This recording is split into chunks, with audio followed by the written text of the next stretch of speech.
My husband, following the advice of a female coworker, suggested we split all expenses equally.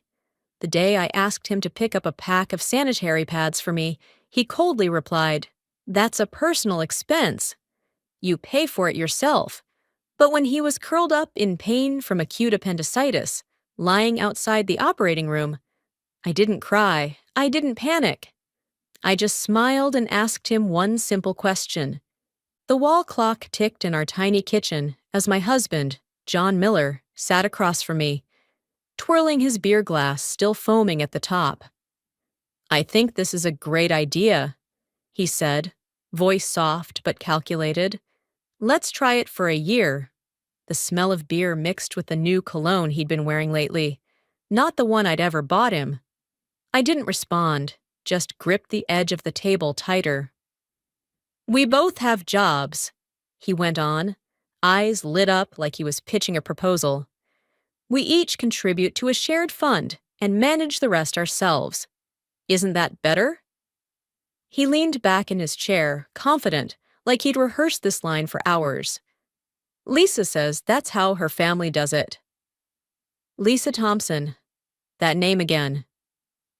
His new coworker, blonde, sharp smile, joined his department 3 months ago. 3 months, and our little Chicago apartment had turned into a war zone of endless arguments. I looked at John, the man who loved me for 4 years, married me for 1, and now sat there looking smug. "Didn't Lisa Thompson just get divorced last month?" I asked, my voice steady, though a storm brewed beneath it. He stiffened, lips pressed into a line, then quickly composed himself. "What does that have to do with anything?" he shot back, voice slightly louder, fingers drumming on the table. "I'm just talking about the system, okay? Just say yes or no. Either way, I want things split." The word split landed like a blade slicing the air. I stared at him, his eyes glinting with calculation, still holding the same smile that once melted me back in college, when we lived in a dingy student apartment and shared simple dreams. Now that smile only made me feel powerless. Everything used to feel steady, until Lisa Thompson showed up, bringing her so-called modern ideas that flipped our home upside down. I remembered last month when John insisted on bringing his parents from a small Midwest town to stay with us temporarily. "Just a few months," he said sweetly. I said no, not out of selfishness, but because our one-bedroom apartment was already packed with furniture and unfulfilled promises. He called me selfish, ungrateful, not thinking of family. In the end, they did come, but within weeks he sent them back because he couldn't handle watching them collect aluminum cans on the street for pocket change. Then there was the $3,000 wedding gift from his family. One night, he sat across from me, turning his wedding ring, eyes avoiding mine. "Mom says we should return that money. It was a gift to my family, not to you." I remembered jumping to my feet, yelling, pointing to the freshly painted walls and wood floors I'd spent $7,000 fixing up. "Then should I tear out the furniture too?" "You want that?"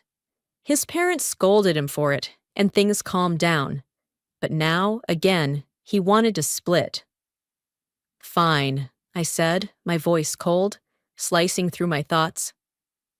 John lit up, grabbing my hand, grinning like he'd just won a poker game. "Honey, I knew you weren't like those other women," Lisa said. "If you really wanted to make things work, you'd agree." I didn't want to hear another word about Lisa. "We both make $7,000 a month. Each of us puts in 70%. Make it around $5,000 into the shared fund. That pays for family expenses. The rest, we manage ourselves. Deal?" John frowned, his fingers stopping mid-tap, suspicion flashing across his eyes. He knew full well I'd been handling most of the household expenses all this time.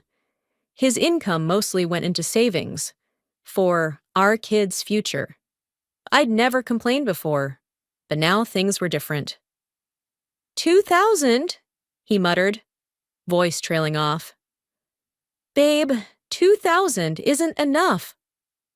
What about everything else? He had a habit of spending recklessly. Expensive lunches, specialty coffee with coworkers, buying useless things. I looked at him, my face unreadable. Meals, clothes, utilities, all covered by the shared fund. 2 grand is enough for your meds and gas. Seeing how quickly I agreed, he narrowed his eyes, like trying to sniff out a trap. That's not right, babe. We both make $7,000, but you work at a salon, and you get commissions from big clients. That means you'll have more than me. Isn't that taking advantage of me? I laughed, but there was no joy in it. The man in front of me felt like a stranger.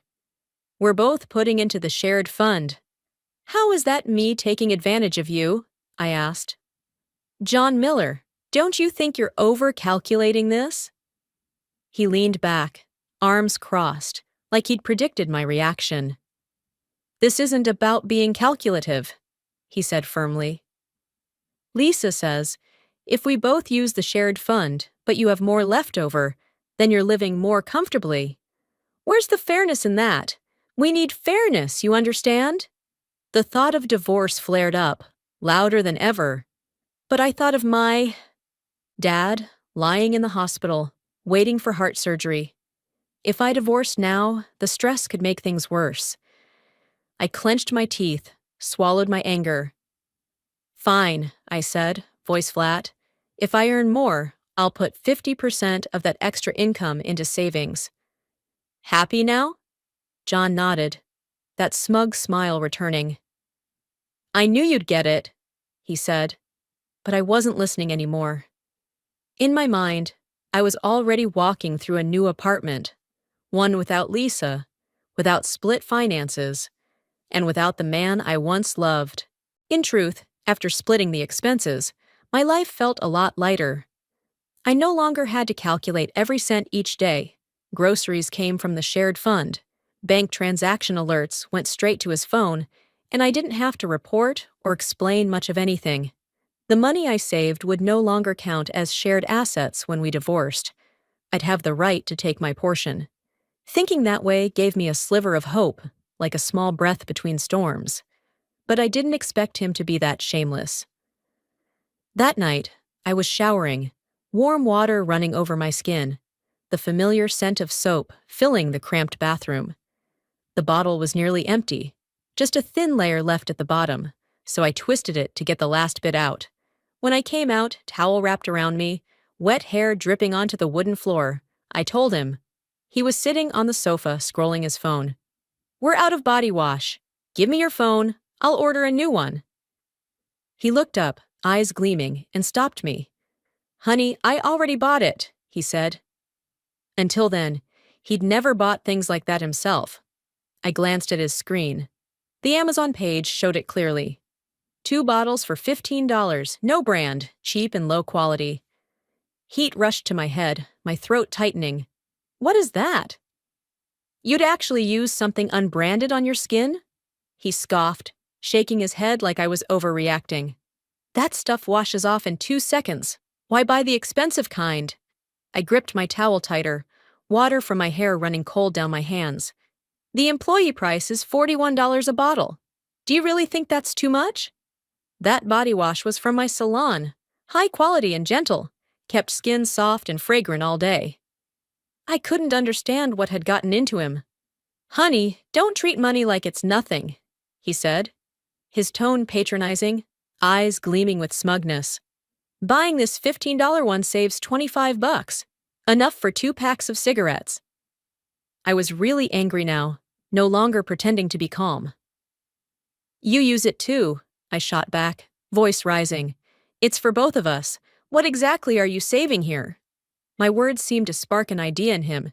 His face lit up as he grinned. Oh, this stuff. I don't really need it anyway. I was just letting you use it all this time. Since you said that, fine. You can buy it with your own money. I won't use it anymore. I froze, droplets from my hair hitting the floor, echoing in the silence. I truly didn't understand. How had my husband, once so normal, turned into this? The man who used to hold me close on sleepless nights now sat there emotionless, as if saving a few dollars meant more than his wife's feelings. "When did you become this stingy?"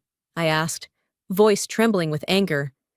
He dropped back onto the sofa, face stern, tone heavy like he was lecturing me. "I'm not stingy." Lisa says saving a little now means having security later. Every penny counts, and it could make our old age better. I didn't know what was going through his head, or if Lisa had completely brainwashed him. "Why do you listen to everything Lisa says?" I snapped. "If her advice is that good, why did her husband kick her out?" Even her kid didn't want to go with her. My husband frowned, eyebrows furrowed, lips pressed tight like I'd hit a nerve. What's that supposed to mean? Lisa's husband left because he didn't know her worth. A wife who saves and manages money well deserves appreciation. I laughed, but there was no trace of amusement. "Oh, really? You want a wife like that too?" His expression darkened. He shot to his feet, voice low and harsh. "You're being ridiculous. Lisa's way older than me. What are you even implying?" He was red-faced, furious, and stormed out of the room. I turned away, picked up my phone with shaking hands, and called my mother to ask about my father's surgery schedule. Her voice was warm but weary on the other end.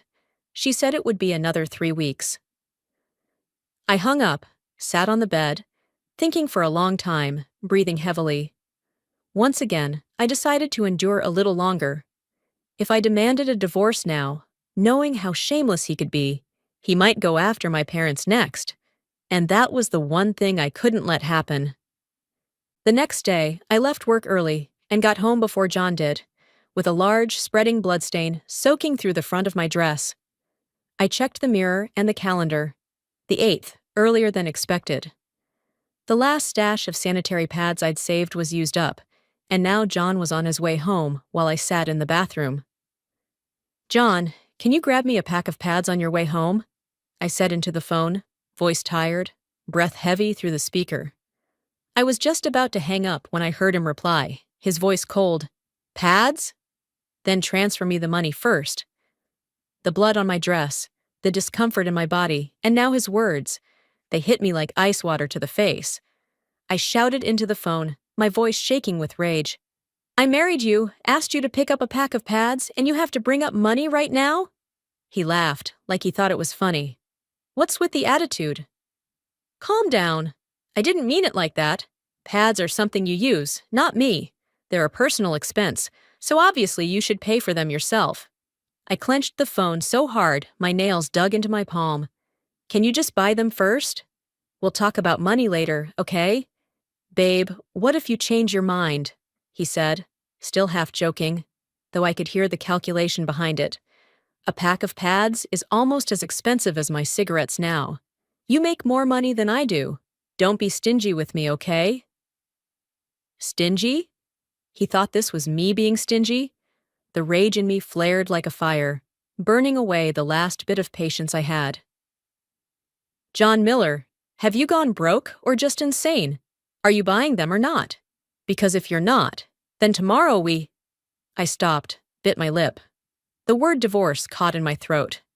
No, not yet. My dad's surgery is still 3 weeks away. I couldn't let things explode now. Not if it meant dragging my parents into this. He must have heard the fury in my voice, because his tone softened immediately. "I'm just joking, babe." "You really can't take a joke? Fine, I'll get them for you." I hung up, the beeping sound echoing through the cold little bathroom. I folded up a few layers of toilet paper and used that for now, the scratchy feeling only making my mood worse. I didn't wait for him. I got dressed, went downstairs, and bought a pack of pads from the convenience store at the corner. The smell of cigarettes clung to the cashier's shirt, neon lights blinking outside, and I stood there with the package in hand, wondering where I had gone wrong. I stopped by a small diner, ordered a bowl of hot soup, didn't bother cooking dinner. When John came home, I was lying on the couch, light from the TV flickering onto the ceiling. He glanced at the empty dinner table, frowned slightly, but seeing my mood, said nothing. He handed me a small plastic bag, his voice gentle. "Don't be mad, okay? I got them for you, didn't I?" I looked at what he brought. Just 2 pads, sold individually, thin as paper, probably free samples from some promotion shelf. I didn't move, just stared at him. He pressed his lips together, set the bag on the table, then quietly walked into the kitchen, opened the fridge, making just enough noise to disrupt the silence. Fine. If this is the life he wants, I'd go along for now. That night, he sat in the study, fingers tapping away on the keyboard, working on a project almost done. I walked out of the bedroom and placed my hand on the living room fuse box. Click. The whole apartment went dark, and the typing stopped. "Ah, my proposal! I was just about to hit save!" he screamed from the study, full of panic. I held back my laughter, turned, and walked calmly back to the bedroom, footsteps light, like nothing had happened. Before I could lie down, he stormed in, his figure a blur against the window's faint light. "Claire, you didn't pay the electric bill, did you? Do you know how much trouble you just caused me? What do you even do all day?" He ranted on, his voice sharp and angry. But I stayed in bed, silent, pretending not to hear. When I didn't react, he grabbed his phone, turned on the flashlight, and stormed off to check the breaker. Within minutes, the lights came back on, the cold, white glow flooding the room. John barged in, face flushed, finger pointed straight at me. "Claire, you flipped the switch, didn't you? You did that on purpose." I was almost finished with my proposal. I sat up, looked at him with innocent eyes, my voice calm and steady. "John, don't say it like that. Only you use the electricity in the study. I don't. So it's your personal expense. You should be the one to pay for it." He froze, mouth slightly open, stunned to hear his own words thrown back at him. He had nothing to say. I lay back down, turned my back to him, and switched off the bedside lamp. That incident threw us into a cold war for days. The tiny apartment felt suffocating. I went to work, came home, cooked, slept. John scrolled on his phone, the blue light casting shadows on his face, mumbling about work or, "Lisa said this, Lisa said that." I didn't respond, just buried myself in chores, keeping my distance like 2 strangers under the same roof. Today, I stopped by the supermarket after work. At the checkout line, people behind me urged me forward. I swiped the shared card, but the machine beeped, declined. The cashier's glance, the stares from people behind me. They felt like knives in my back. Face burning, I took out my personal card, swiped again, and the transaction went through. I walked outside, Chicago wind biting cold, whipping my hair in every direction. I called John. "Why did you block the shared card?" I asked, voice trembling with anger. "I couldn't pay for groceries today." Through the phone, I could hear honking. He was probably driving home. "I noticed we were spending too much on food," he replied flatly, like reading a finance report. "It's only been 2 weeks, and we've already spent $500. "What do you mean? We're both eating the food, aren't we?" I stood frozen on the sidewalk. "It's not like I don't want to chip in," he said, his voice rising. "But shrimp and oil, steamed fish, or whatever, I don't have to eat those. You can't just use that card to buy what you like." I was livid, my breath puffing into white smoke. When we ate, he picked shrimp, chewed fish, even said it was delicious. And now he wanted to count every cent? "Fine," I said, voice soft but cold as ice, a bitter smirk slipping through. "You don't like those dishes, right? Then I won't buy them anymore. We'll save where we can, on the other end." His voice brightened, upbeat. "Honey, you really know how to save money. Lisa thought you'd fight me about it. Guess she was wrong. Lisa Thompson." Again, Lisa Thompson. That name stabbed straight through my chest. If she weren't 10 years older than him, body wrecked from childbirth, stingy enough to not buy scented detergent, I might have suspected an affair. But no, he was just brainwashed by her so-called wisdom, turning the man who once loved me into someone who counted every penny. I hung up, the beeping echoing down the noisy street. Back home, I opened the grocery bag. Fresh shrimp and crisp greens wafted upward. But all I tasted was bitterness. Working in a beauty salon, I knew nutrition. I always cooked balanced meals. He didn't like fish, meat, or protein-rich foods. Fine, I wouldn't cook them for him. I boiled the shrimp, steamed the fish, added a plate of vibrant green vegetables, all bought with my own money. From the fridge, I pulled out a bunch of limp pea shoots, sautéed them quickly with oil. The bland smell wasn't appealing, but I plated the dish and set it beside the rest.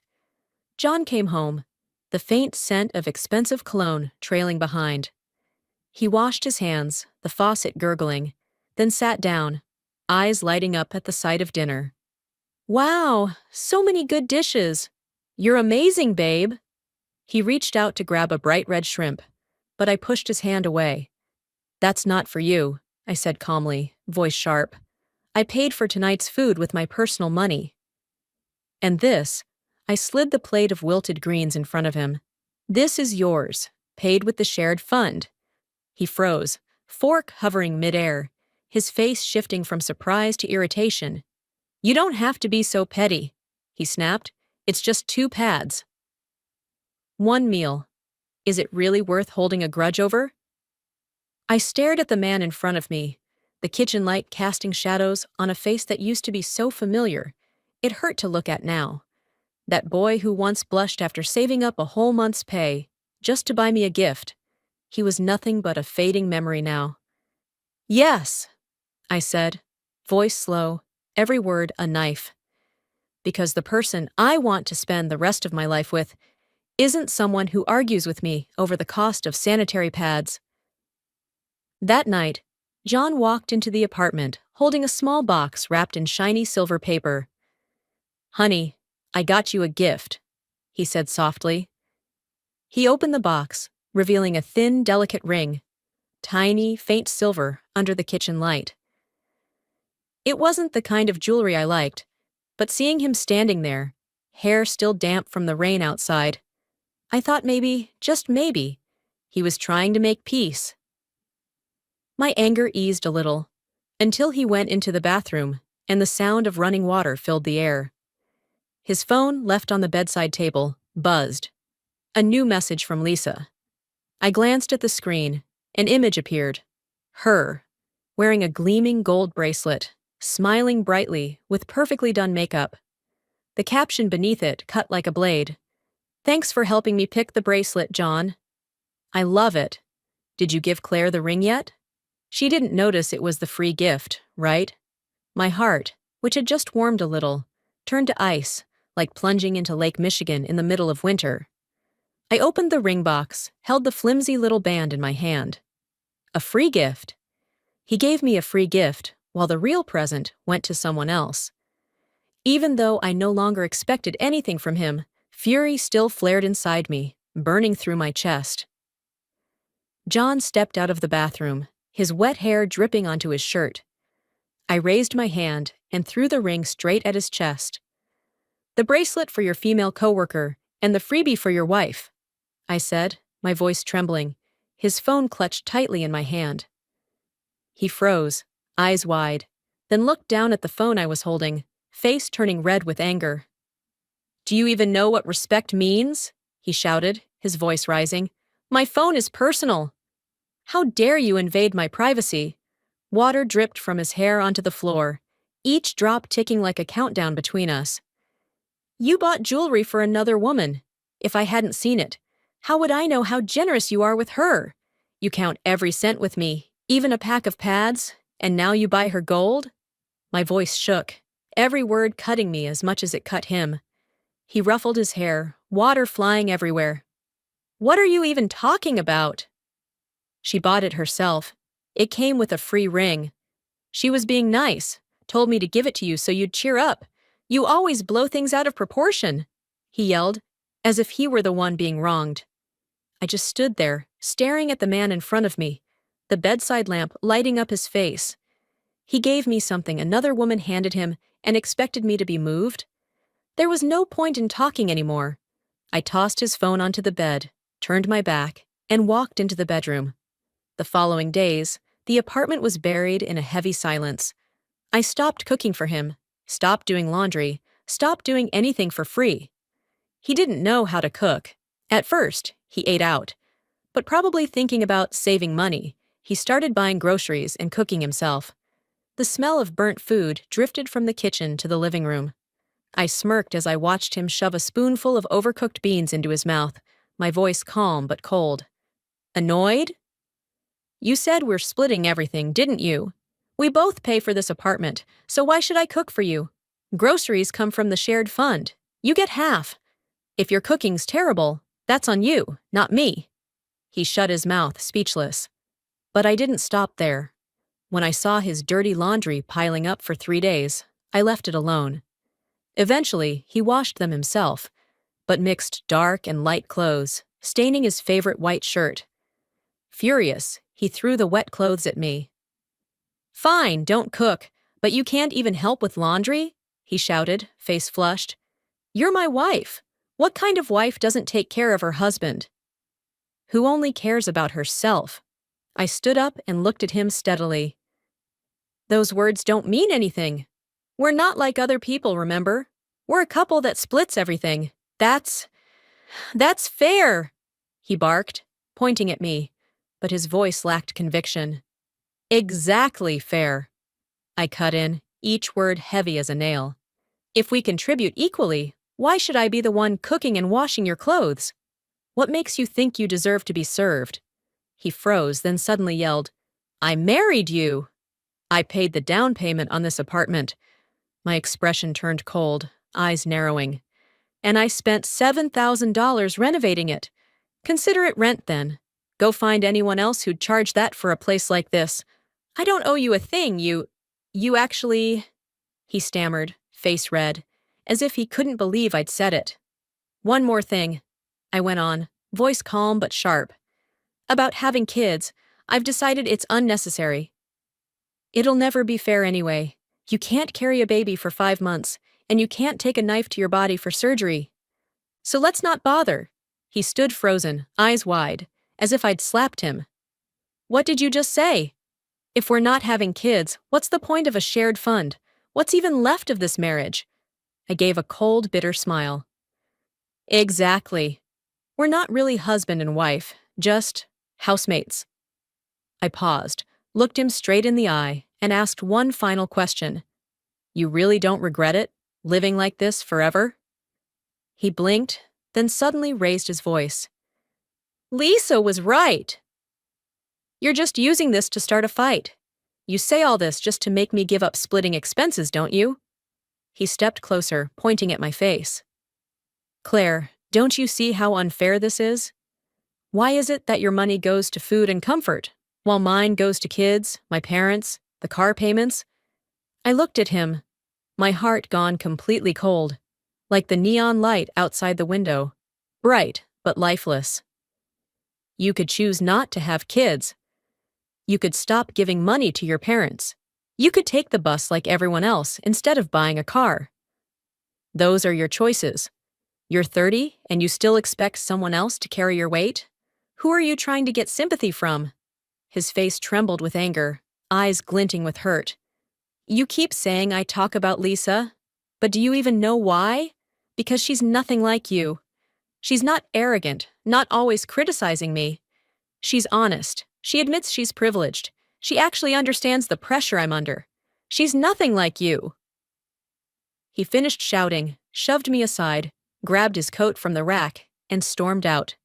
The door slammed so hard it echoed through the apartment. I stood there, staring at the wedding photo hanging in the living room. Our smiles, once bright, now looked like a cruel reminder of everything that had faded away. I stood there for a long, long time, breathing heavily, chest tight. It was time. I needed to start preparing for the divorce. Lately, we'd been arguing constantly. Living under the same roof, we felt like strangers, neither of us willing to break the silence. Until a few days ago, the salon unexpectedly landed a big client, and our revenue exceeded targets. In good spirits, I took the whole team out for lunch. The restaurant was upscale, warm yellow lights glowing overhead, intricate carved panels separating tables, offering privacy without feeling closed in. John and I had been here a few times before, sitting across from each other, sharing little stories, back when love still managed to bridge all distance. We had just sat down and flipped open the menu when the scent of coffee and toasted bread floated over from the kitchen. The clinking of dishes mixed with the soft hum of other diners. Suddenly, the table next to us grew noisy. A group got up to leave, leaving behind a brief silence. Then, from a nearby table, a familiar voice rang out, clear and unmistakable.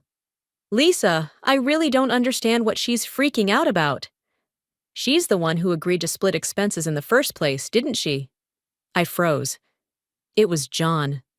His voice, slightly rough from alcohol, still carried that familiar air of resentment.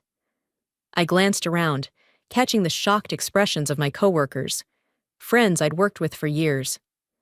I subtly motioned for them to stay quiet, my fingers trembling as I tapped my phone and hit record. The chatter around our table went still. Everyone held their breath. Only the faint sound of cutlery tapping on plates remained. "Women, huh?" Lisa Thompson's voice followed, smooth but cutting. "Just sweet-talk them a little, and they'll soften right up." John laughed, a dry sound, followed by the clink of a wine glass hitting the table. "But why is it always me who has to do the sweet-talking?" "She only ever cares about herself, and now she's saying the split was my idea, and that this is what fairness looks like?" His voice brimmed with frustration, like I was the one who'd created all the problems. "So you're just letting her walk all over you like that?" Lisa asked sweetly, but with a sharp edge. John sighed. I heard him take a gulp of wine, the sound of him swallowing loud through the mic. "What else can I do?" His voice trailed off, sounding a bit regretful, until Lisa quickly cut in, her voice smooth and coaxing. "Oh, come on, did you forget what I told you? Splitting everything. It's just prep for when the baby comes." Lisa went on, her tone flowing like a lecture. "Think about it. Once she's pregnant, she's definitely going to act all helpless, stop working, stop making money, but she'll still spend yours. And by then, if you try to suggest splitting things again, it'll be too late. She'll never agree. Pregnancy food, hospital bills, prenatal checkups, formula. None of it's cheap. What can your tiny little salary even cover?"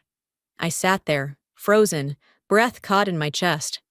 I couldn't believe someone would worry that deeply about someone else's household, calculating every dollar and cent like I was some scam artist waiting to drain him dry. One of my coworkers stood up abruptly, ready to confront them. I quickly grabbed her arm and shook my head. There was no need to cause a scene, no need to confront them now. I had heard enough. And I had the recording. The next day after work, I purposely came home late. I didn't expect that the moment I opened the door, the scene before me would make me freeze. John was curled up on the living room floor, clutching his stomach. The doctor gave him a quick examination, pressing gently on his abdomen, and John cried out in pain, his face pale. "It could be acute appendicitis," the doctor said seriously. "He needs surgery immediately." I sat beside him, watching as he lay on the stretcher. Lately he'd been eating all sorts of junk. It was no surprise he ended up sick. Just as they were about to wheel him into the operating room, I suddenly blocked the gurney and asked quickly, "I don't know the password to your bank card. I can't pay the bill." The nurse looked startled, glancing at him lying there with his eyes closed. I looked at the doctor, then slapped John hard, twice, across the face. The sound sharp and loud in the quiet hallway. "Honey, wake up! Tell me how to pay your hospital fees. This is your personal expense, remember? You said it yourself. You have to handle it." His eyes flew open, shocked, mouth hanging open in disbelief, and through clenched teeth, he rasped, Are you insane?" I stood tall, my tone flat, eyes devoid of any warmth. "You calculated so hard, didn't even want to risk losing money if I got pregnant, counted every penny. Now it's your turn to taste that feeling." The nurse fell silent, her eyes shifting toward him in disgust. lips pressed tight, as if swallowing back a comment. He stammered out the password. I took it, paid the bill, then called his parents. After that, I left the hospital. My father's surgery was tomorrow. I needed to go be with him. After Dad's surgery ended safely, once there was no danger, I returned to check on John. He was lying in the hospital bed, face pale, bandages wrapped around his abdomen, the smell of antiseptic mixed with the bland scent of hospital food. The moment he saw me, his eyes flared with anger, and he growled, "Get out! Why are you even here?" His mother quickly held his arm, trying to calm him down. "John, relax," she pleaded, then turned to me, voice low and worried. "Claire, did he do something stupid again?" I gently shook my head and pulled a divorce agreement from my purse, already signed by me. "Everything's ready. He just needs to sign." John snatched the paper, his eyes widening at the words, "divorce," his voice rising in panic. "Divorce? You still want a divorce?" I didn't answer him. I turned to his parents and spoke calmly. Not long ago, John listened to a female coworker and insisted we split every expense, because he was afraid that if I got pregnant, I'd cost him money. If someone can be that calculated, we can't go on. He screamed, "You're lying! Shut up!" But I didn't argue. I played the recording on my phone, Lisa's voice spilling out. His parents fell silent, their faces drained of color, their expressions shifting from shock to disappointment. "I can't spend the rest of my life with someone like that," I said evenly. "I got married for a life partner, not a roommate." I knew the divorce would go quickly, because I never believed Lisa was interfering in our marriage out of goodwill. And sure enough, while we were waiting for our court date, today, the beauty salon was as busy as usual. I was wiping down the product shelves when the glass door swung open, the bell above it chiming brightly. Lisa walked in, followed by a young girl with a baby face and eyes wide with curiosity. Lisa stopped in the middle of the salon, her gaze sweeping across the room before pointing straight at me, a smug smile spreading across her lips. "I want Claire Adams to serve us. Call her out." Nina, my longtime coworker, stood behind the counter, shooting me a worried look. I subtly signaled that it was fine, took a deep breath, and pushed down the wave of irritation rising in my chest. Stepping forward, I put on a professional smile, my voice calm. "Hello, we have a service menu and pricing sheet here. You can choose directly, or I can help recommend something suitable." I handed her the list, my fingers lightly grazing the paper, doing my best to stay composed. Lisa glanced at the prices, lips tightening, brows furrowed. "Why is it so expensive?" she muttered, clearly displeased. Given the way she used to advise John, I wasn't surprised by her stinginess. The young girl next to her looked a little uncomfortable, tugging at Lisa's sleeve, her large eyes showing a hint of unease. Lisa awkwardly pulled the girl closer and said, "Look at her. My niece. Younger than you, more sensible than you, and spends way less than you. Still hoping to get back with John? Don't waste your time." The hostility in her voice was blatant. I froze, eyes narrowing as I struggled to contain the fury boiling in my chest. "Do I know you from somewhere?" I asked evenly, but my hand gripped the edge of the price sheet so tightly the paper crinkled. Lisa sat down and crossed her legs on the sofa, her high heels tapping rhythmically against the floor, her face smug. "So what if we're not acquainted?" she replied, lips curling, her eyes gleaming with satisfaction. I couldn't hold back. I stepped closer, my voice cold. "Then why are you meddling in my personal life? Why sabotage my marriage, then act offended just because I'm living peacefully?" She laughed, a dry sound that echoed through the quiet salon. "Don't flatter yourself," she sneered. "You think I did it because of you?"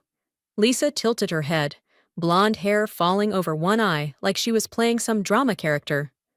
I didn't bother circling around anymore, my eyes locked on hers. "Then what was it for?" "Consider it a favor," Lisa said casually, her fingers brushing the bracelet on her wrist. "You and John Miller were never a good match to begin with.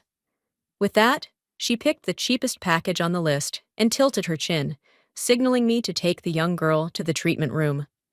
I nodded and led the girl away, my steps light, but my heart weighed down. The girl, in a simple white dress and a high ponytail, followed me obediently, eyes lowered in embarrassment. As we finished the session and she was about to leave the room, she suddenly grabbed my hand, her voice barely a whisper. "I'm sorry." I blinked in surprise, looking down at her small, trembling hands and her tear-filled eyes. "I'm sorry for what happened. With my aunt," she continued, her voice so soft it was nearly inaudible. I frowned, confused. "Sorry for what exactly?" She lowered her head, fingers twisting nervously. "She raised me since I was little. My parents divorced, and no one really cared about me. She always said the only person I could rely on in this world was her. So I had to find a man who'd be easy to control. And someone who's been divorced is easier, right?" she said shakily. "I met John. He's handsome, makes good money, and most importantly, he listens to her. He seems to like me too." I stood there in silence, my breath catching. In this world, everyone has their own reasons for doing what they do. That Lisa would teach her niece to live this way wasn't surprising. A woman willing to destroy someone else's marriage just to get what she wanted. But the thing that disappointed me the most, from beginning to end, was still John Miller. The man who once promised to build a home with me now let himself be manipulated, reduced to a puppet in Lisa's hands. I looked at the girl, my voice gentle but firm. "Are you really okay letting someone else dictate your entire life like that?" She lowered her head, cheeks flushed with shame, and didn't answer. I said nothing more, just gave her a light pat on the shoulder before walking back to the counter. After divorcing John Miller, I took exactly half of our savings, every cent split down the middle, just like the marriage that had fallen apart. I didn't expect John to remarry so quickly. Less than 2 weeks later, I heard he was planning a wedding. For reasons I'll never understand, he even sent me an invitation. The venue was a modest restaurant. I held the card, my fingers brushing along its edge, hesitating. In the end, I decided to go. Not out of regret, but to look one last time at the man I once loved and close that chapter of my life. On the wedding day, I stepped into the hall as an old pop song played from dusty speakers. The space was plain, with faded plastic flower arrangements on each table, their colors dull and tired. Guests were sparse, just a few familiar faces from his office. But John, in a slightly tight old suit, stood next to the young bride, Lisa Thompson's niece, grinning ear to ear, eyes bright and carefree. He held her hand and laughed loudly, like a man who had finally found the life he wanted, a world where he was in control, with no need to share, no need to worry. I sat in the corner of the room, a cold glass of orange juice in hand, watching him and thinking, maybe Lisa had fed him those so-called wise ideas, but the contentment on his face was disturbingly real. After all the youthful dreams and promises of building a home, what remained was just a steady, settled John Miller, living in the world he chose. I didn't stay long. As dim lights reflected off the new wedding ring on his bride's finger, I quietly stood up and stepped outside. The night wind brushed past, carrying the smell of food from the kitchen, and with each step I took, I felt lighter, like I had finally shaken off a burden that had weighed on me far too long. I saw Lisa Thompson one more time, in a moment no one could have predicted. That day, I brought my daughter, little Lily, my child with Alex Rivera, the man who came into my life like sunlight after a storm, to the hospital. From a distance, I saw Lisa being wheeled past on a hospital bed, face pale, arms clutching her stomach. John walked beside her, hurried steps, anxious eyes. Behind them trailed his wife, the young woman who once shyly apologized to me, with a look full of disgust. I stood there, holding Lily's small hand, her clear eyes looking up at me like still water. I could guess what had happened. For someone like John, who always craved validation and understanding, Cheating with Lisa Thompson was probably only a matter of time, but that no longer concerned me. Alex gently tugged my sleeve, his voice calm and warm. "Let's go, love." I turned back and smiled at him, his gaze soft like morning light. I walked Lily out of the lobby, her little shoes tapping against the tiled floor, sounding like the rhythm of a new beginning. Since realizing my marriage with John couldn't be saved, I had chosen to leave behind the heavy days, the endless arguments, and the ledger of split finances. My life now is free, bright, like the sky over Chicago after a storm.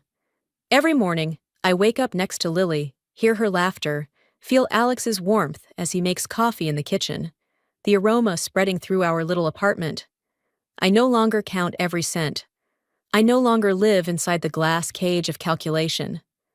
My life now is made of light steps, of my daughter's crystal clear gaze, of dreams I shape with my own hands. I've learned that sometimes, to find peace, you have to let go of what once held you tightly. Like the wind leaving a sail, I drifted away, free, and never looked back. You know that special kind of stupid you feel when you realize the boring work party your fiancé kept you away from for 3 years was actually just his way of keeping his 2 girlfriends from meeting? Yeah, that kind of stupid. Let me paint you a picture. Friday, December 15th, standing in the marble lobby of the Savannah Convention Center, wearing the little black dress I'd bought specifically for this surprise appearance. My fiancé, Jasper Landry, had spent 3 years convincing me that his company's holiday party was the corporate equivalent of watching paint dry. Just spreadsheets and sales talk, babe. You'd hate it. And I, Ramona Chandler, professional nutritionist and apparently professional idiot, believed him every single time. But here's the thing about lies. They're only good until someone posts an Instagram story. My client Blythe had been at last year's party. Posted pictures of herself in a ball gown, champagne fountain in the background, live jazz band on a stage that definitely didn't scream boring Tuesday meeting. The caption? Best company party ever. Thanks for the invite, Jasper. Jasper. My Jasper. Who'd told me last year's party was just pizza in the break room. So this year, when he fed me the same line about how deadly dull the party would be, I smiled, nodded, waited until he left our apartment in his best suit. Then I got dressed, called an Uber, and decided to see just how boring this party really was. The convention center was lit up like Christmas and New Year's had a baby. String lights everywhere. An actual ice sculpture of the company logo. Through the glass doors, I could see women in cocktail dresses and men in suits that cost more than my monthly rent. A far cry from the casual Friday vibe Jasper had described. I walked in. Nobody stopped me. Why would they? I looked like I belonged. I just didn't know yet that I absolutely did not. The ballroom was gorgeous. High ceilings, decorated tables, a buffet that would make my nutritionist heart weep with its complete disregard for balanced macros. And there, on the dance floor, I spotted him. Jasper. My fiancé of 3 years. The man who'd proposed to me on Tybee Beach with a ring we'd picked out together. The man I shared a bed with 4 nights a week because he claimed he needed to stay at his place the other nights to be closer to work for early meetings. He was dancing. Close. Too close. With a woman in a red dress. Her hands were on his shoulders. His hands were on her waist. They were swaying to some jazz number, and he was looking at her the way he used to look at me before we got comfortable. Before we became established. Before the relationship apparently got boring enough that he needed entertainment elsewhere. I stood there frozen. Then a woman materialized next to me, holding a champagne flute and smiling like we were old friends. "Oh, hi, you must be with the new marketing team." She was perky, the kind of perky that makes you want to check if she's actually human or just really committed to the company culture. "Actually," I heard myself say, voice surprisingly steady, "I'm Jasper Landry's fiancé." The woman's smile didn't just fade, it evaporated. Her champagne flute tilted dangerously. "Fiancé? As in, engaged to be married fiancé? Is there another kind?" She looked at me, looked at the dance floor, back at me. Her face cycled through confusion, realization, and then something that looked like genuine horror. But Jasper's been dating Vera for almost 2 years. Everyone here knows about them. They're like the office couple. The words hit me like I'd been slapped with a frozen fish. Unexpected. Absurd. Somehow insulting on multiple levels. Vera? I managed. Vera Sullivan, marketing coordinator, the woman he's dancing with right now. Perky Lady was now horrified Lady. Oh my God, you're serious. You're really his fiancé? I held up my left hand. The engagement ring caught the light beautifully. 3 years on my finger. Apparently 3 years too many. Wanna meet her? I didn't wait for an answer. I walked across that ballroom like I was walking to my own execution. Except I was both the condemned and the executioner. Every step felt surreal. The music was too loud. The laughter around me was too bright. Everything had that dreamlike quality where you know something terrible is about to happen, but you can't stop moving forward. Jasper saw me when I was about 10 feet away. I watched the color drain from his face in real time. Watched his hands drop from Vera's waist like she'd suddenly turned into hot coal. Watched him mouth my name. No sound coming out. Vera followed his gaze. Turned. Saw me. Smiled. Because why wouldn't she? She had no idea who I was. Yet. Hi, I said, arriving in their little bubble of betrayal. I'm Ramona, Jasper's fiancée, of 3 years. I held up my hand again. Showed her the ring. The ring Jasper had picked out at Bailey's Jewelers downtown. The ring we'd toasted with champagne at the old Pink House. The ring that apparently meant absolutely nothing.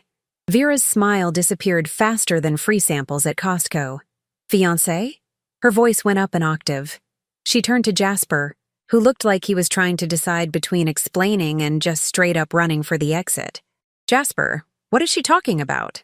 This is a misunderstanding, Jasper started, which had to be the weakest opening line in the history of caught cheaters everywhere. A misunderstanding? I laughed. Actually laughed. Is that what we're calling 3 years of engagement now? A misunderstanding? Vera was shaking her head, backing up slightly. No. This doesn't make sense. Jasper told me he had a bad breakup 3 years ago, that he was single when we met. We've been together for almost 2 years. Interesting math, I said, because 3 years ago he proposed to me, and every night he doesn't spend at your place, I'm guessing he's at mine. Or did you think he just really loved his apartment and needed to sleep there alone for personal growth? People were staring now. The music hadn't stopped, but a circle of spectators had definitely formed. Nothing brings a corporate holiday party to a standstill quite like a live confrontation between a fiancé and a girlfriend who just found out she's the other woman. Or maybe that I was the other woman? The hierarchy of betrayal was getting confusing. Jasper reached for my arm. Ramona, please, let me explain somewhere private. I pulled away. Explain what, exactly? That you've been living a double life for 2 years? That every time you said the holiday party was boring, you were really just protecting your carefully constructed lie? That I'm apparently the side chick in my own engagement? Vera was crying now. Not the pretty single tear down the cheek crying you see in movies. The ugly kind. The mascara-running, breath-hitching kind that told me she genuinely had no idea. Which somehow made this whole situation even more grotesque. I didn't know, she kept saying. I swear to God I didn't know. I believe you, I said. And I meant it. We were both victims of the same man's inability to just pick a lane. He's very convincing, isn't he? Let me guess. He told you he needed space sometimes? That he valued his independence? That rushing into living together would ruin the relationship? Her face confirmed everything. He told me the same thing 3 years ago, I continued. Except I thought we were building toward something. Apparently, he was building toward duplicity with better time management. The crowd around us had grown. I spotted phones out. Of course. Nothing says happy holidays like watching someone's life implode in real time. This would be on the company Slack by midnight. Probably already was. Jasper tried again. Both of you, please, can we just step outside and talk about this like adults? Like adults? Vera's voice cracked. You want to talk about adult behavior? You've been lying to both of us for 2 years. 23 months, I corrected. Because if we're doing this, we might as well be accurate. If you started dating him in January 2 years ago, And we got engaged 3 years ago this past August. That's 23 months of overlap. Almost 2 full years of him playing house with both of us. A man in a suit who looked important stepped forward. Older guy, expensive watch. The kind of presence that screamed, upper management. Jasper, is this true? You've been engaged this entire time you've been dating Vera? Jasper's face went from pale to red. Mr. Whitmore, this is personal. I don't think you made it professional when you brought it to the company holiday party. Mr. Whitmore cut him off. Cold. Clinical. The voice of a man calculating liability. We'll discuss this Monday. Oh, this was delicious. Jasper wasn't just losing his girlfriends. He was potentially losing his job. The hits just kept coming, and I was here for every single one. Let me ask you something, Jasper, I said, my voice carrying across the silent ballroom. The jazz band had actually stopped playing now. Even they wanted to hear this. When you spent Thanksgiving with me and my family in Hilton Head, where did Vera think you were? He didn't answer. Didn't need to. His silence was confession enough. Vera made a sound like she'd been punched. Thanksgiving? You told me you were visiting your sick aunt in Atlanta. He doesn't have an aunt in Atlanta, I supplied helpfully. He has an uncle in Macon, but they haven't spoken in 5 years because of some football rivalry thing. Auburn versus Georgia. Very serious stuff. Christmas last year? Vera's voice was getting stronger now, anger burning through the tears. You said you had to work. He was with me in Charleston, I said. My parents' house. My mother made him a stocking. It's still hanging in her living room with his name on it. Jasper. Felt letters. Very festive. This was turning into the worst game of where was he really ever played. Every answer was a new betrayal. Every revelation was another layer of lies. I almost felt bad for Vera. Almost. But mostly I was riding a wave of vindictive satisfaction that I'd never experienced before, and probably never would again. A woman from the crowd called out, "What about the Labor Day weekend? He said he was at that sales conference in Miami." Jasper's head whipped around. "Ashley, not helping." "He was with me at my friend's lake house in Tennessee," I said. "Got a sunburn. Complained about it for a week." Vera was looking at Jasper like she'd never seen him before. Like he was a stranger wearing a Jasper mask. "You told me you were in Miami. You sent me pictures of the beach. Stock photos are a thing, Vera," I said gently. "I'm guessing he's pretty good with Photoshop by now. 3 years of practice will do that." 2 years, she whispered. 2 years of my life. 3 years of mine, I countered. And an engagement ring that apparently meant nothing. Jasper finally found his voice. "Ramona, I love you. I was going to tell you about Vera. I was trying to find the right time." "The right time?" I interrupted. "When? At our wedding?" "Oh, by the way, honey, funny story about my +1 bringing her own +1. Someone in the crowd laughed. Actual laughter. The tension broke slightly, and suddenly people weren't just watching a tragedy. They were watching entertainment. A train wreck they couldn't look away from. "I made a mistake," Jasper said, and he actually had the audacity to look sincere. "I got scared of commitment, and I handled it wrong." "You didn't handle it wrong," Vera cut him off. Her tears had stopped. Something harder had replaced them. "You're not scared of commitment. You committed to lying to both of us. That takes dedication, planning, effort. You're scared of being alone, and you're too selfish to choose, so you decided to have both." I looked at Vera with new respect. "Did we just become best friends?" "Don't push it," she said. But there was the ghost of a smile. "We might not be friends, but we were definitely united in our mutual hatred of the man standing between us." I turned back to Jasper. 3 years. 3 years of planning a future with someone who was literally planning a present with someone else. The apartment we were supposed to move into next year. The wedding we'd started planning for next June at Forsyth Park. The compromises I'd made. The friends' weddings we'd attended where he'd whispered, "That'll be us soon." All of it. Every single moment. Contaminated by the knowledge that he was whispering the same things to someone else. "I want my ring back," Vera said suddenly. I looked at her. "He gave you a ring. Promise ring. 6 months ago." She was already pulling it off her finger. Said it was a placeholder until he was ready for the real thing. The real thing. While wearing my engagement ring, he'd given another woman a promise ring. The sheer audacity was almost impressive. Almost. I pulled my engagement ring off. 3 years on my finger, and it came off easier than I expected. Funny how something that felt so permanent could just slide away when you finally decided to let it go. Here's what's going to happen, I said, holding the ring between 2 fingers. I'm going to give you this ring back. Not because I'm noble or because I'm taking the high road, but because every time you look at it, I want you to remember this moment, this party, this crowd, the look on everyone's faces when they realized what you are. I didn't throw it at him. That would be dramatic, sure, but I'm not violent. I dropped it. Let it fall to the marble floor where it bounced twice before rolling under a decorated table. Let him crawl for it if he wanted it back. Vera looked at her promise ring, looked at Jasper, and then, in a move I'll remember for the rest of my life, she walked to the champagne fountain, dipped the ring in the top tier, and dropped it in her champagne glass. For the memories, she said, and downed the entire glass, ring and all. Just kidding. She fished the ring out first. She's not stupid. But she did walk over to where Jasper stood and very calmly dropped it into his suit pocket. We're done, she said, professionally and personally. I'm requesting a transfer to the Atlanta office on Monday, and I'm putting in the request specifically citing hostile work environment created by you. Mr. Whitmore nodded approvingly.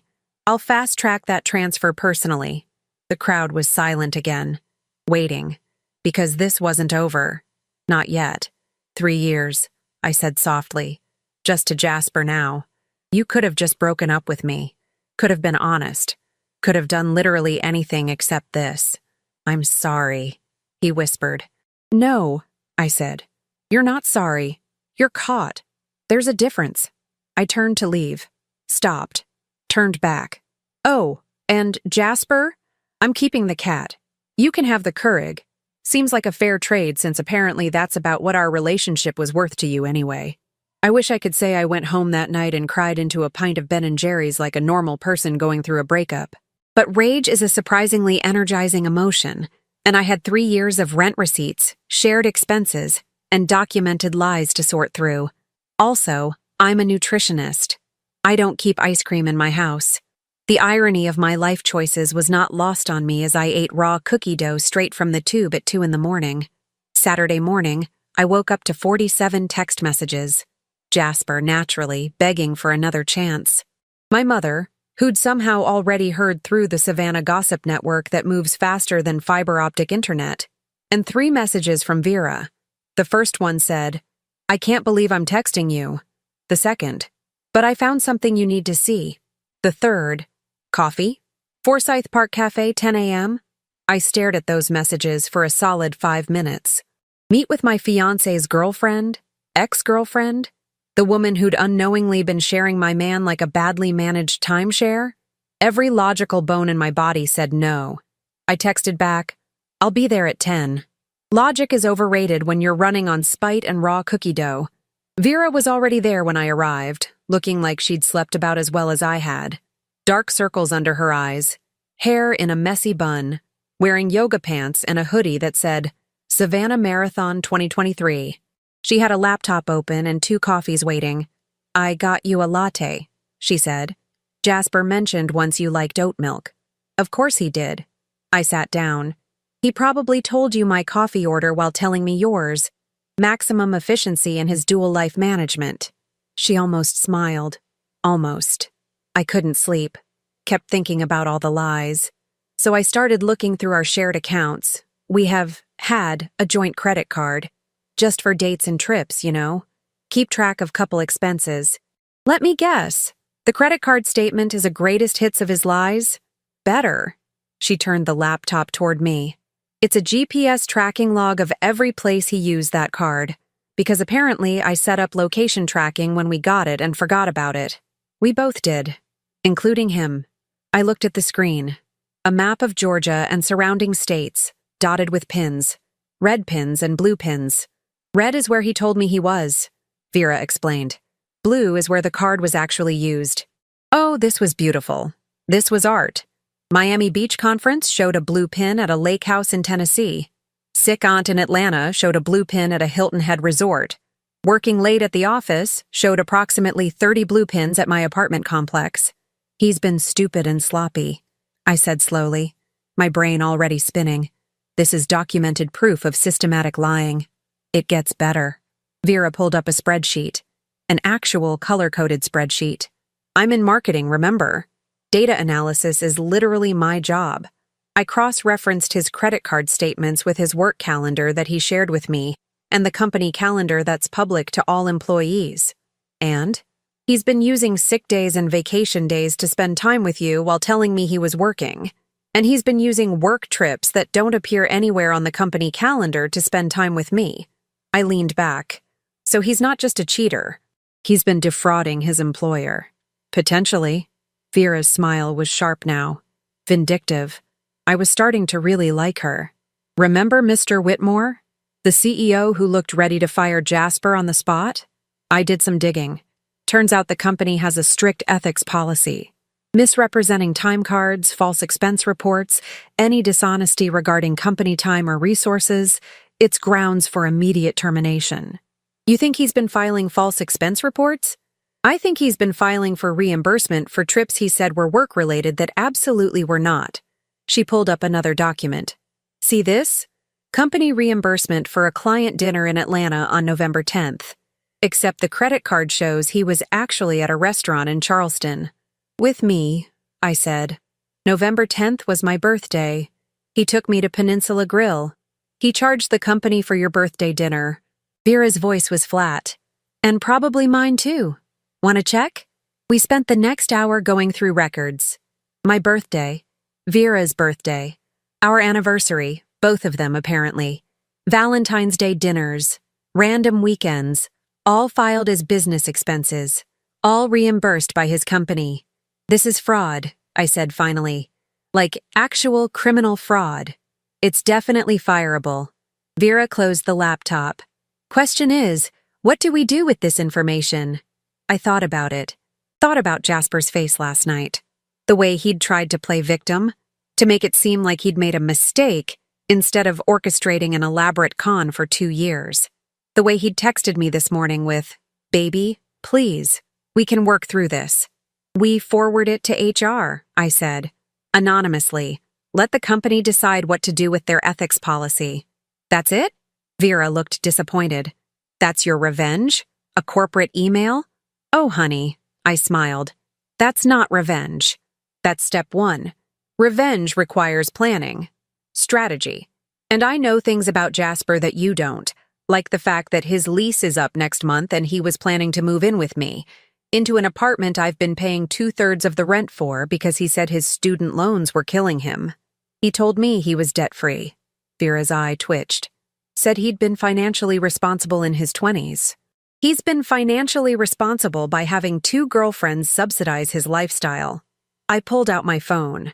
I've been paying for groceries, utilities, streaming services, his gym membership, because we were building a future together, and what's mine is yours, right? He split everything 50-50 with me. Vera was getting it now. Made a big deal about being equitable partners. So he's been living beyond his means by having both of us pay for different parts of his life. The picture was becoming clearer. He's not just a cheater. He's a con artist with a mediocre credit score. Vera laughed. Actually laughed. What do you know about his credit score? He applied for the mortgage pre-approval with me 6 months ago. For the house we were supposedly buying next year. His credit score is 620. He got denied. He told me he was saving for a house. That's why he couldn't afford vacations abroad. Vera was shaking her head. He's been running a budget con along with the relationship con. So here's what I'm thinking, I said, leaning forward. You send the expense report evidence to HR from an anonymous email. I'm going to call the landlord of his apartment and let them know he won't be renewing his lease and that he needs to be out by end of month, as per his lease agreement. He was planning to move in with you. He was. Past tense.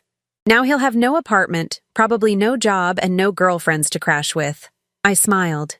Natural consequences. My favorite kind. What about all the stuff he has at your place? I'm going to box it up very carefully and leave it with the front desk of his apartment building. Very mature, very adult.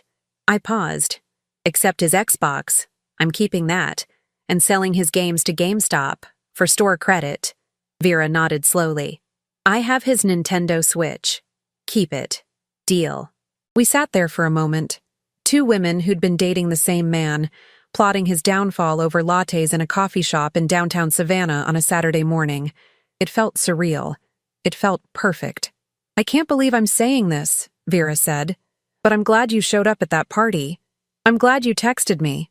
I raised my coffee cup. To Jasper Landry, the man who brought us together through his exceptional ability to be terrible. She clinked her cup against mine. To getting even. To getting even. Monday morning, I called in sick to work. Not because I was actually sick, but because I had things to do. First stop, Jasper's apartment building. I had a key which felt wrong to use, so I didn't. Instead, I very politely informed the building manager that my ex-fiancé would not be renewing his lease and needed to arrange for move-out by December 31st. But Mr. Landry told us he was renewing, the manager said, confused. Mr. Landry has been telling a lot of people a lot of things, I said sweetly. But his signature isn't on any renewal paperwork, is it?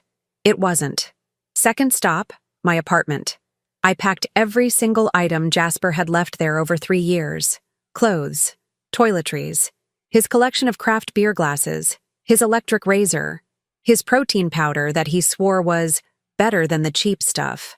I boxed it all up with the care and attention of someone who definitely wasn't imagining throwing it all in a dumpster.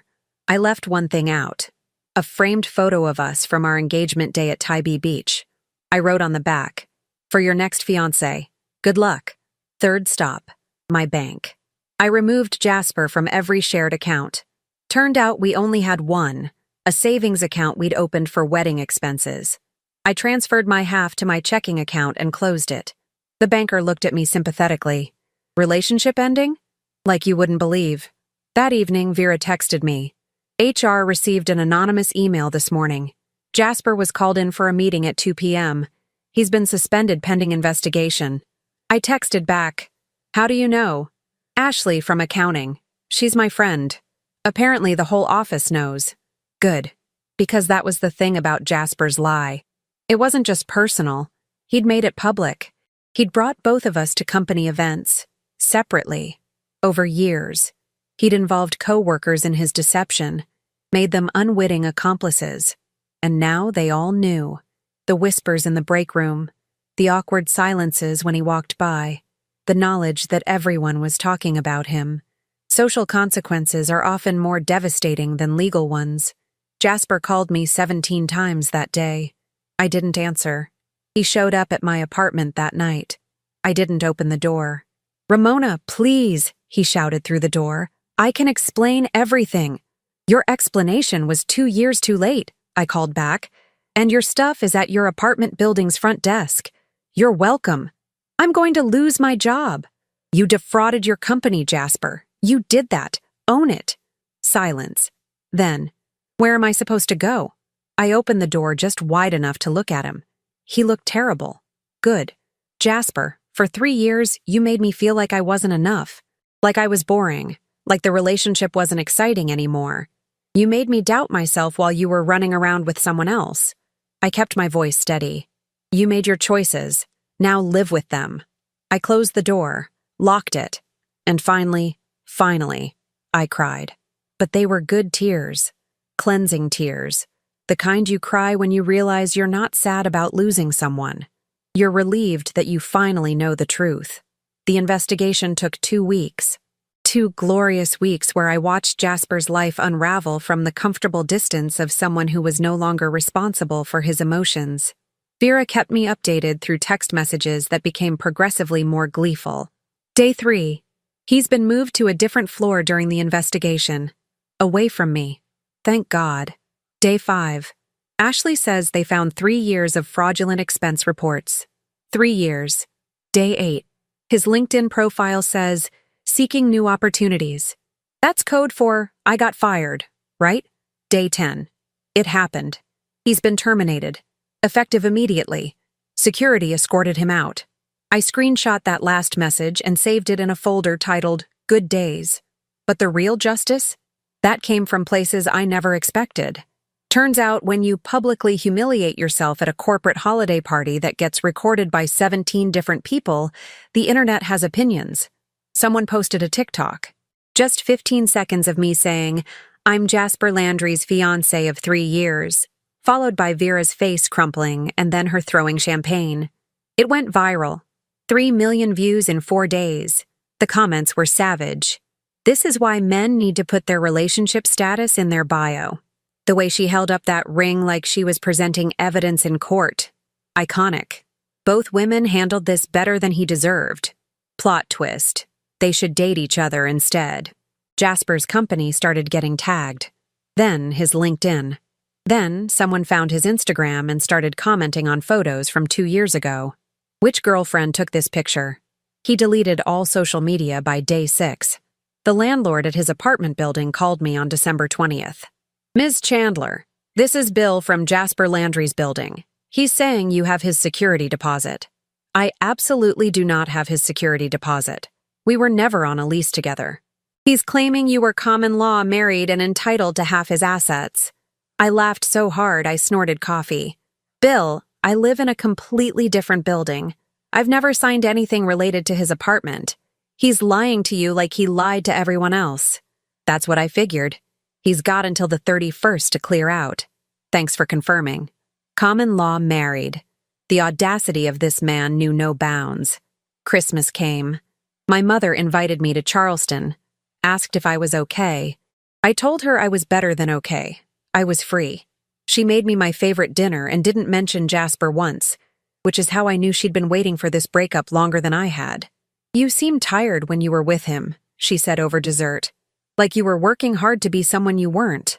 "I was working hard to be enough," I corrected. Turns out I was always enough. He was just greedy. On December 28th, Vera texted me a photo. Jasper's car, a blue Honda Civic, parked outside a house in a subdivision that definitely wasn't upscale. Recognize this place? Should I? It's his mom's house, in Hinesville. He moved back home. Jasper Landry, 31 years old, formerly employed marketing manager with a decent salary and 2 girlfriends, was now unemployed and living with his mother, in Hinesville, which is, for those unfamiliar with Georgia geography, where you go when life has thoroughly defeated you and you need your mom to make you feel better. "How did you find this?" I texted back. His mom posted on Facebook, "So happy to have my boy home for the holidays," with a picture of him looking like a kicked puppy. Her profile is public. Amateur hour. I shouldn't have looked. I knew I shouldn't have looked. But I looked. The photo was devastating. Jasper, unshaven, wearing a ratty t-shirt, sitting on a floral couch that had definitely been purchased during the Reagan administration. His mom beaming next to him. The caption, "My Jasper is taking some time to find himself. So proud of my resilient boy." The comments were even better. "Isn't this the guy from that viral video? Wait, this is that Jasper? Finding himself? More like hiding from his 2 ex-girlfriends, lol?" Someone had connected the dots between viral TikTok Jasper and Hinesville Jasper. His mom's Facebook was getting bombarded. She made her profile private by evening. "I almost feel bad," I texted Vera. "Don't." He made his choices. She was right. Every bit of this, the job loss, the public humiliation, the move back home, was a direct result of his own actions. Natural consequences, my favorite kind. New Year's Eve, I went out with my actual friends, the ones I'd neglected while I was busy planning a future with a man who was planning 2 futures. We went to the distillery on Tybee Island, drank cocktails with names like Bad Decisions and Forget Him, and counted down to midnight surrounded by people who actually cared about me. At 11:58, my phone buzzed. "Jasper, I know you don't want to hear from me, but I need you to know I'm sorry. I messed up the best thing in my life. Both best things. I was scared and stupid and I wish I could take it all back. I hope someday you can forgive me." I read it twice. Thought about responding. Thought about all the things I could say. Then I did something better. I blocked his number. At midnight, surrounded by friends, I kissed the New Year hello and Jasper Landry goodbye. January brought changes. Vera got her transfer to Atlanta approved, effective February 1st. We met for coffee one last time before she left. I heard through the grapevine that Jasper's working at a call center now, she said. Customer service for an insurance company. In Pooler. From marketing manager to have you tried turning it off and on again, guy. I sipped my latte.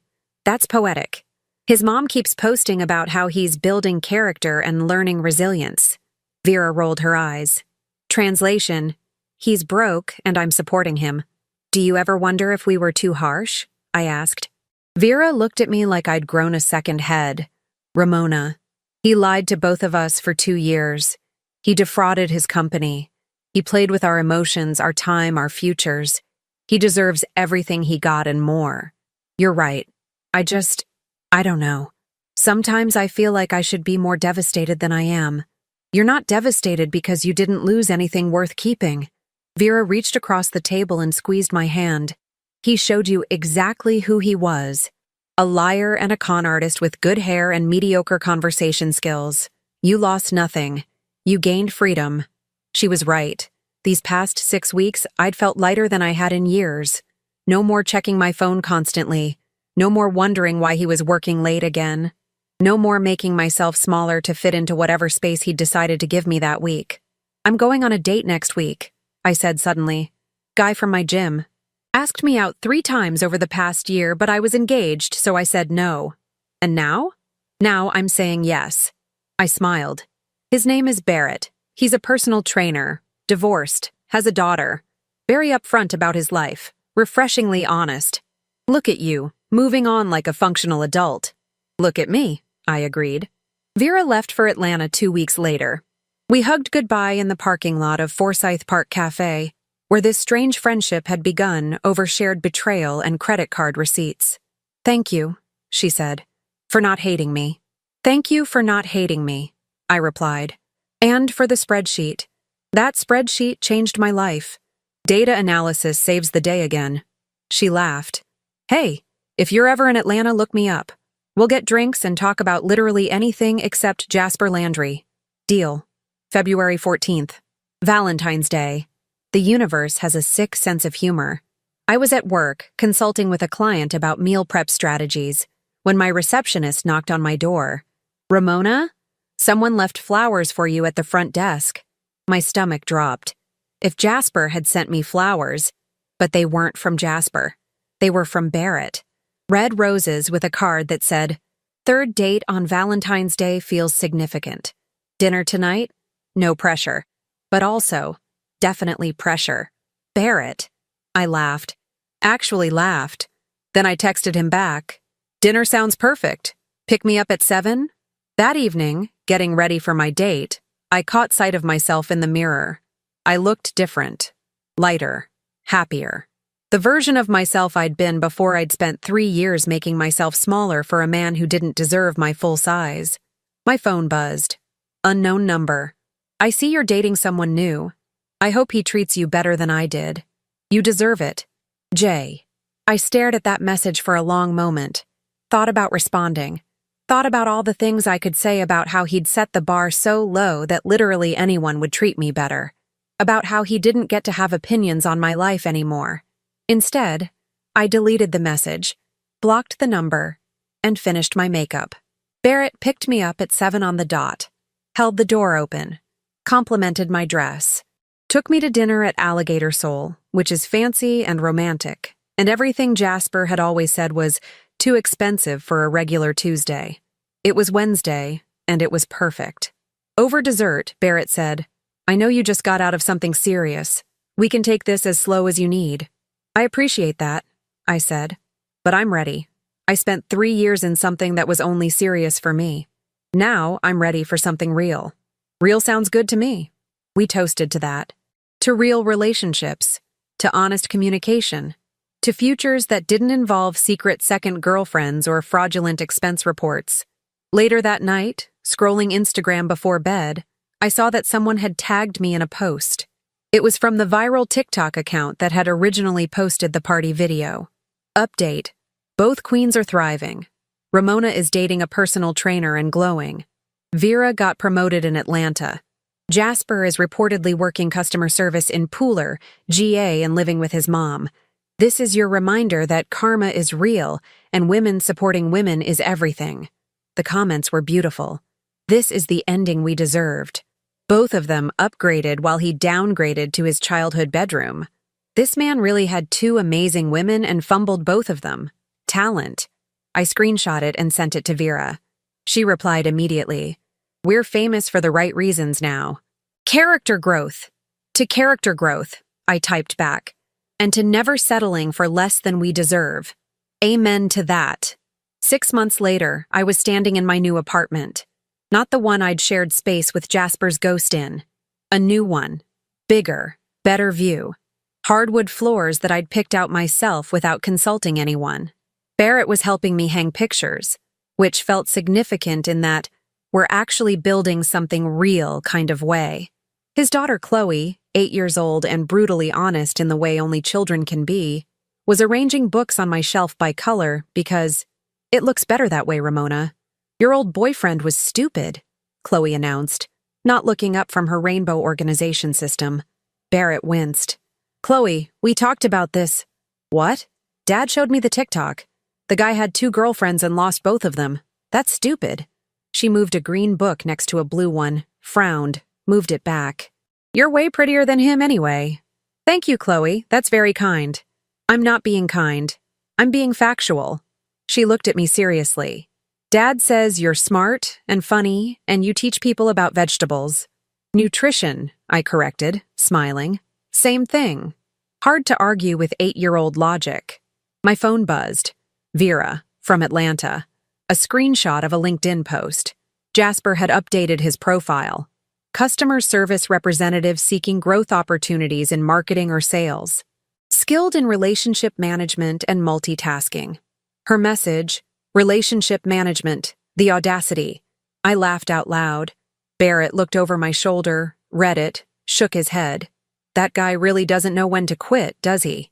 He's unemployed in Hinesville living with his mother, I said. He's got nothing but time to not know when to quit. Last I'd heard through the Savannah Gossip Network, which never sleeps and never forgets, Jasper was still at the call center, still single, still the subject of whispered stories at every corporate happy hour in the city. Remember that guy who had 2 girlfriends and got caught at the holiday party? He'd become an urban legend, a cautionary tale. The answer to, what's the worst thing that could happen at a company party? His mother had stopped posting about him on Facebook after someone created a parody account called Jasper's Other Mom that kept commenting on her posts. The internet is undefeated. Meanwhile, Vera had gotten promoted. Senior marketing coordinator, corner office, dating a lawyer she'd met through, and this is the beautiful part, a mutual friend who was representing her in a small claims case against Jasper for the money he'd borrowed and never returned. She won. He paid in installments, $50 a month, automatically deducted from his call center paychecks. It's not about the money, Vera had told me. It's about the principle. And also watching him pay me every month for the next 2 years. Poetic justice tastes sweeter when it comes with a payment plan. As for me, I'd built a life I actually wanted instead of a life I thought I was supposed to want. My nutrition practice had grown. I'd taken on 2 new clients who'd specifically sought me out because you're that woman from the viral video who handled everything with class. Apparently, public humiliation is excellent marketing when you come out on the right side of it. Barrett and I had been dating for 5 months. Real dating. The kind where he introduced me to his daughter after 2 months because I don't bring people around Chloe unless they're going to stick around. The kind where we talked about futures and plans and actually meant them. The kind where I never once wondered where he was or who he was with because he told me. Revolutionary concept. Honesty. What are you thinking about? Barrett asked, catching me staring out the window. Just that a year ago, I was planning a wedding to someone who was planning a double life. And now I'm here. New apartment, new relationship, new life. It's weird how fast things can change when you stop accepting less than you deserve. Deep thoughts for a Saturday afternoon. I'm a woman of depth and complexity. You're a woman who ate ice cream for breakfast. Chloe had apparently been listening. I saw the bowl in the sink. It was frozen yogurt, I corrected. There's a difference. Not really, she said, and went back to her books. Barrett pulled me close. For what it's worth, I'm glad that guy was an idiot. Otherwise, I wouldn't have gotten my chance. Your chance came because you asked me out consistently for a year without being creepy about it. That's called respecting boundaries and showing genuine interest. I'm going to put that on my resume. Excellent at respecting boundaries and not being creepy. Set the bar low enough and you'll always clear it, I said. But I was smiling. That night, after Barrett and Chloe left, I sat on my new couch in my new apartment and thought about the past year. The humiliation, the anger, the betrayal, and then the freedom, the growth, the realization that I'd spent 3 years trying to be enough for someone who would never be satisfied because the problem wasn't me, it was him. Jasper had taught me something valuable, though he'd never intended to. He taught me that my worth isn't determined by someone else's inability to see it, that I don't need to shrink myself to fit into someone else's life, that the right person won't make me feel like I'm competing for attention in my own relationship. My phone buzzed one last time. Unknown number. I almost didn't open it. I heard you're happy. I'm glad. You always deserved better. I'm sorry I couldn't be that. Jay. I stared at that message for a long time, thought about everything I could say, everything I wanted to say. Then I did what I should have done a year ago. I deleted it without responding and blocked the number. Some stories don't need closure. Some stories just need to end. I opened my text thread with Vera instead. Jasper just texted from another number. Did you respond? Nope. Blocked and deleted. I'm done being part of his narrative. Good. He doesn't get to haunt your inbox looking for absolution. Let him sit with his choices. Speaking of choices, Barrett asked if I wanted to meet his parents next month. Ramona, that's huge. I know. Terrifying and exciting in equal measure. That's how you know it's real. When the scary parts feel worth it. She was right. This was scary. Meeting parents. Building a relationship with a man who had a child. Planning a future that involved more than just me. But it was the good kind of scary. The I'm growing as a person scary. Not the I'm ignoring red flags scary. I'd learned to tell the difference. 1 year after the worst holiday party in Savannah history, I was thriving. Jasper was surviving. And somewhere in the cosmic balance of justice, that felt exactly right. The universe doesn't always give you what you want. Sometimes it gives you what you need. And what I'd needed was to learn that I deserved better than someone who treated relationships like a hobby he could pick up and put down whenever convenient. I deserved someone who showed up, who was honest, who introduced me to his family and didn't hide me from his coworkers, who didn't make me feel like loving him was a competitive sport. I deserved Barrett, and Chloe, and this new apartment with its hardwood floors and big windows, and clients who respected my expertise, and friends who actually showed up when I needed them. I deserved the life I was building, piece by piece, without asking anyone's permission. And Jasper? He deserved exactly what he got. Some people call it karma. I call it math. You can't live a double life forever. Eventually the equations don't add up and someone checks your work. I just happened to be there when the numbers finally exposed him for the fraud he was. The best revenge isn't dramatic.